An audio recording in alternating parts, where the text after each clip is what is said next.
QN న్యూస్కు స్వాగతం. ఆర్మూర్ మండలంలోని చేపూర్ దత్తసాయి ఆలయంలో గురువారం దత్తసాయినాథుల విగ్రహాలకు పంచామృతాలతో అభిషేకాలు, పూజలు చేసి భక్తులకు తీర్థప్రసాదాలు అందజేశారు. ఈ గురువారం అన్నదాతగా పెర్కిట్లోని కాంతి హైస్కూల్ విద్యాసంస్థల అధినేత కాంతిగంగారెడ్డి ఆధ్వర్యంలో అన్నదాన కార్యక్రమాన్ని నిర్వహించారు. ఆలయ కమిటీ తరఫున అన్నదాత కాంతిగంగారెడ్డికి కృతజ్ఞతలు తెలియజేసి శాల్వాతో సత్కరించారు.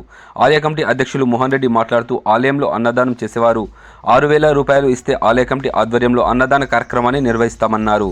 వివరాలకు క్యాషియర్ భూమన్న ఫోన్ నెంబర్ 9030425801ను సంప్రదించాలన్నారు. భక్తులు ఆలయ ప్రాంగణంలోని హోమగుండము, ఆలయాలు, గణేష్, వీరాంజనేయ స్వామి, వాగ్దేవి, సరస్వతీమాత విగ్రహాలను, షిరిడి సాయిబాబా దత్తసాయి ఆలయాలను సందర్శించి ప్రత్యేక పూజలు చేశారు. ఈ కార్యక్రమంలో దత్తసాయి ఆలయ కమిటీ కార్యవర్గ సభ్యులు అధ్యక్షులు మోహన్ రెడ్డి, ప్రధాన కార్యదర్శి ప్రశాంత్, క్యాషియర్ భూమన్న, కార్యవర్గ సభ్యులు పెట్ల సంజీవ్, ఎర్మ భూమేశ్వర్, అగ్లావిటి పున్ని, చిట్యాల ఆంజనేయులు, కోనేంటి అనిల్, మాద సాయి కుమార్, చేపూర్ వీడీసీ సభ్యులు, చుట్టుపక్కల గ్రామాల భక్తులు తదితరులు పాల్గొన్నారు.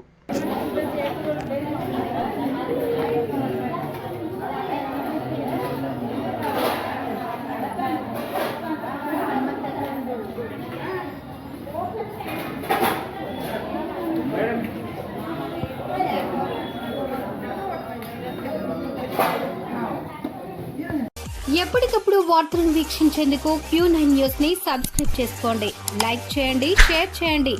విలువైన సమాచారాన్ని ముందుగా మీరే తెలుసుకునేందుకు బెల్ బటన్ ని క్లిక్ చేయండి.